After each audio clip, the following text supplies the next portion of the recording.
Very good morning to all of you. Myself, Manoj Kumar Sharma.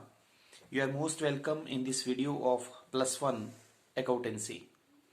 We are discussing depreciation. Today, we are going to discuss second method of recording depreciation. It is written down value method. Meaning of written down value method, merits and demerits of written down value method, and difference between fixed installation method and written down value method.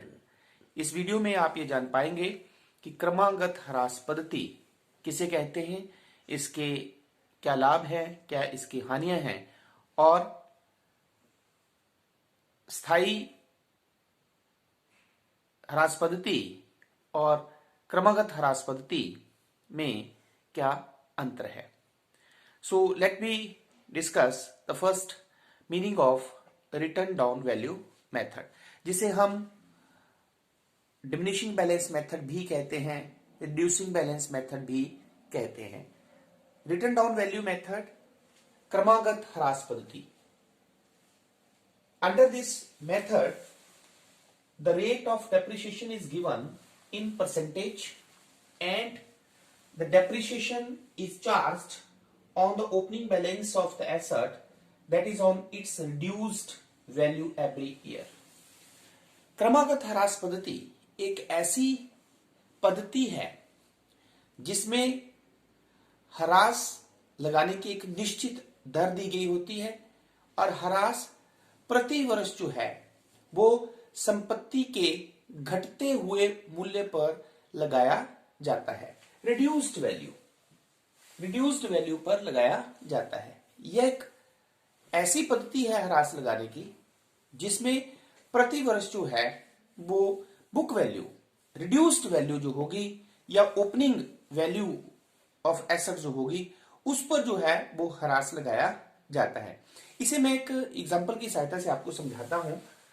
मान लो 1 जनवरी 2010 को एक machinery 2 lakh रुपए की खरीदी गई और suppose करो rate of depreciation जो है वो 10% है.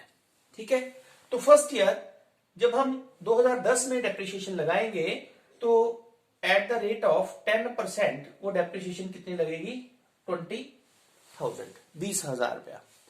जब हम 2011 में डेप्रिसिएशन लगाएंगे तो under this method the depreciation is calculated on reduced value, घटते हुए मूल्य पर. और रिड्यूस्ड वैल्यू कितनी हुई? 2 लाख माइनस 20,000. इसका मतलब 1,80,000 पर हम 10% लगाएंगे तो 2011 में जो डेप्रिसिएशन लगेगी वो कितनी लगेगी? 18,000 रुपया.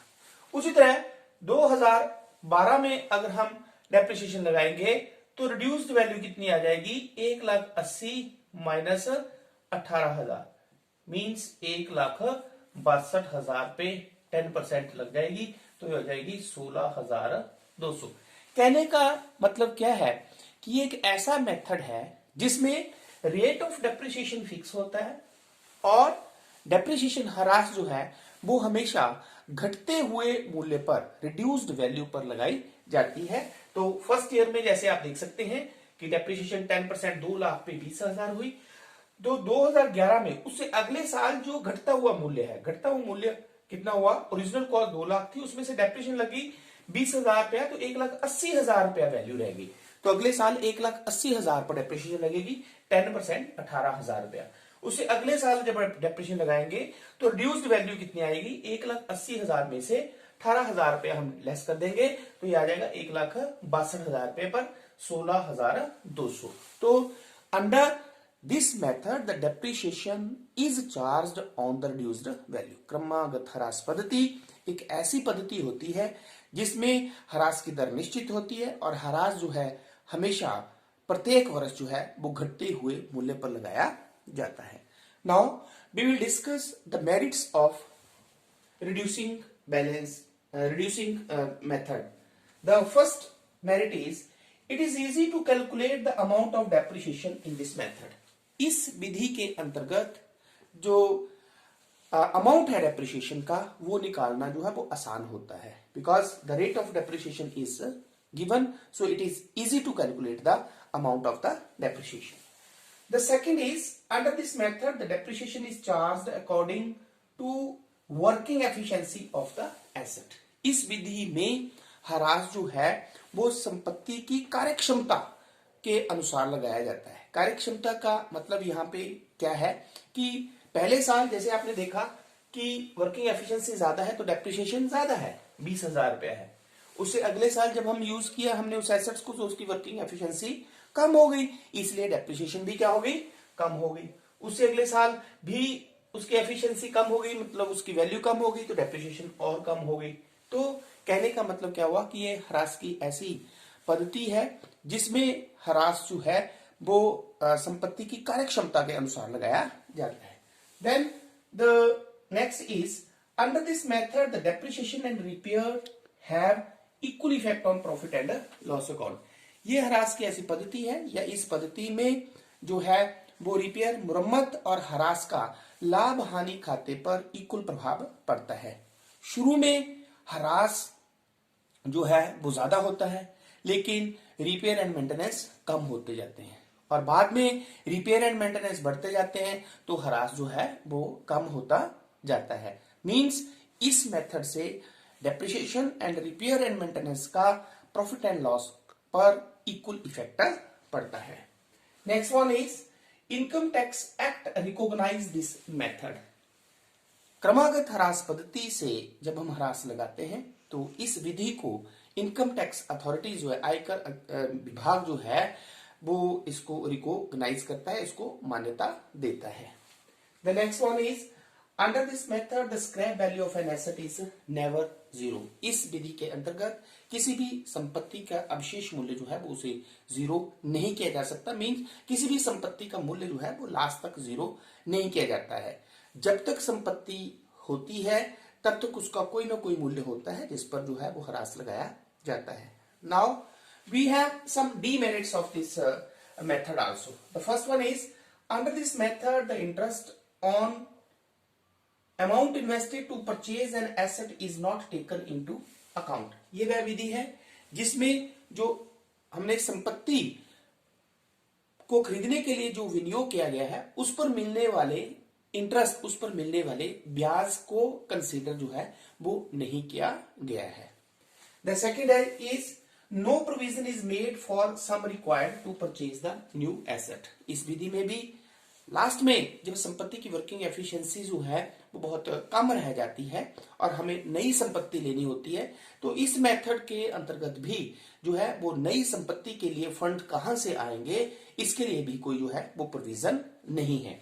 Then the third is, it is difficult to determine the rate of the depreciation. तो जैसे कि हमने आपको बताया कि ये ह्रास लगाने की ऐसी विधि है जिसमें ह्रास की दर निश्चित होती है, लेकिन प्रत्येक व्यवसाय में ह्रास की दर निश्चित करना, कितने परसेंट डेप्रिसिएशन लगाना है, ये डिसाइड करना जो है वो बहुत मुश्किल होता है. तो ये थे हमारे पास रिटन डाउन वैल्यू मेथड्स के कुछ merits and demerits. Now we will discuss very important question and it is the difference between straight line method and written down value method. तो सरल विधि जिसे हम स्ट्रेट लाइन मेथड कहते हैं और क्रमागत ह्रास पद्धति जिसे हम रिटन डाउन वैल्यू मेथड कहते हैं, उसमें क्या अंतर है. So on the basis of some points we can make the difference between these two method. The first we can take the meaning. तो मीनिंग मतलब अर्थ. तो स्थायिक इस पद्धति एक ऐसी विधि होती है जिसमें जो है वो ह्रास प्रति वर्ष संपत्ति की ओरिजिनल वास्तविक लागत जो होती है, ओरिजिनल कॉस्ट जो होती है उस पर लगाई जाती है. But written down value method या क्रमागत ह्रास पद्धति एक ऐसी पद्धति होती है जिसमें ह्रास प्रति वर्ष जो है वो रिड्यूसिंग वैल्यू या रिटन डाउन वैल्यू या घटते हुए मूल्य पर जो है वो लगाया जाता है. The second point is value of the asset. तो फिक्स इंस्टॉलेशन मेथड एक ऐसा मेथड है जिसमें संपत्ति के मूल्य को जीरो किया जा सकता है, but return down value method एक ऐसा मेथड है जिसमें संपत्ति का मूल्य जो है वो कभी भी जीरो नहीं किया जा सकता है. The third point is amount of the depreciation. तो फिक्स इंस्टॉलेशन मेथड स्थायी किस्त पद्धति एक ऐसी पद्धति है जिसमें ह्रास की राशि जो होती है वो प्रति वर्ष समान रहती है, क्योंकि इसे हम उसकी वास्तविक लागत ओरिजिनल कॉस्ट पर कैलकुलेट करते हैं। But return down value method जो है वो एक ऐसा मेथड है जिसमें ह्रास की राशि जो है वो प्रति वर्ष कम होती जाती है। जैसे कि आपने देखा कि ये प्रति वर्ष जो है वो कम होती जा रही है। The next difference is the impact of repair and depreciation on profit and loss account. तो जो हमारे पास फिक्स इंस्टॉलेशन मेथड है, इसमें जो है वो ह्रास और रिपेयर मुरम्मत व्यय जो होते हैं वो उनका जो है वो प्रॉफिट एंड लॉस अकाउंट पर इंक्रीजिंग बढ़ते हुए दर से प्रभाव पड़ता है। ठीक है, क्यों? क्योंकि ये एक ऐसा मेथड है जिसमें ह्रास की दर हमेशा समान रहती है, लेकिन रिपेयर एक्सपेंसेस जो होते हैं वो शुरू में क्योंकि एसेट्स नई होती है इसलिए रिपेयर कम होती है, लेकिन बाद में जब हम एसेट्स को यूज करते जाते हैं तो रिपेयर्स पर ज्यादा खर्चा करना पड़ता है। इसलिए एक इस मेथड से हमारे पास जो है मतलब cost of repairs and depreciation जो है वो बढ़ता जाता है या ज्यादा लगता है। But return down value method में जो है वो रिपेयर एंड डेप्रिसिएशन का प्रॉफिट एंड लॉस अकाउंट पर इंपैक्ट जो है वो इक्वल पड़ता है, कांस्टेंट पड़ता है, क्योंकि शुरू में डेप्रिसिएशन कम होती है तो रिपेयर एंड मेंटेनेंस भी कम होती है हमारे पास, और जैसे से हमारे पास एसेट्स को हम प्रयोग करते जाते हैं डेप्रिसिएशन और कम हो जाती है क्योंकि उसे हम रिटर्न डाउन वैल्यू पे कैलकुलेट करते हैं। बट रिपेयर एक्सपेंसेस जो है वो बढ़ते जाते हैं, इसलिए रिपेयर और डेप्रिसिएशन का प्रॉफिट एंड लॉस अकाउंट पर इस मेथड में इक्वल इफेक्ट पड़ता है। नेक्स्ट वन इज सुटेबिलिटी, ये सुटेबल फॉर। तो फिक्स इंस्टॉलेशन मेथड जो है वो उन एसेट्स पर लगाना ज्यादा उपयुक्त होता है जिन पर रिपेयर एक्सपेंसेस जो है वो repair and maintenance expenses future में बहुत ही कम होते हैं या ना के बराबर होते हैं। फॉर एग्जाम्पल लीज होल्ड हुई, कॉपीराइट हुआ या पेटेंट्स हुए। ठीक है, लेकिन जो रिटर्न डाउन वैल्यू मेथड की सहायता से ह्रास लगाना उन संपत्तियों पर ज्यादा उपयुक्त रहता है जिन पर फ्यूचर में रिपेयर एंड मेंटेनेंस एक्सपेंसेस ज्यादा होते हैं। फॉर एग्जाम्पल मशीनरीज हुआ या व्हीकल्स हुए। ठीक है, then the last one is recognition. तो फिक्स इंस्टॉलेशन मेथड ऐसा मेथड है जो इनकम टैक्स अथॉरिटीज द्वारा जो है वो उसे मान्यता नहीं दी गई है, मतलब वो जो है रिकॉग्नाइज नहीं है। बट जो रिटर्न डाउन वैल्यू मेथड है ये इनकम टैक्स अथॉरिटीज द्वारा, ये इनकम टैक्स डिपार्टमेंट द्वारा भी इसे रिकॉग्निशन मिली हुई है। तो इस तरह से आज के इस वीडियो में हमने रिटर्न डाउन वैल्यू मेथड या जिसे हम डिमिनिशिंग बैलेंस मेथड या रिड्यूसिंग बैलेंस मेथड भी कहते हैं, इसका मीनिंग, इसकी मेरिट्स, इसकी डीमेरिट्स और फिक्स इंस्टॉलेशन मेथड और रिटर्न डाउन वैल्यू मेथड में क्या डिफरेंस होता है ये हमने डिस्कस किया। तो आई होप इस वीडियो के माध्यम से आपके कंसेप्ट जो है वो क्लियर हो गए होंगे। Thank you very much.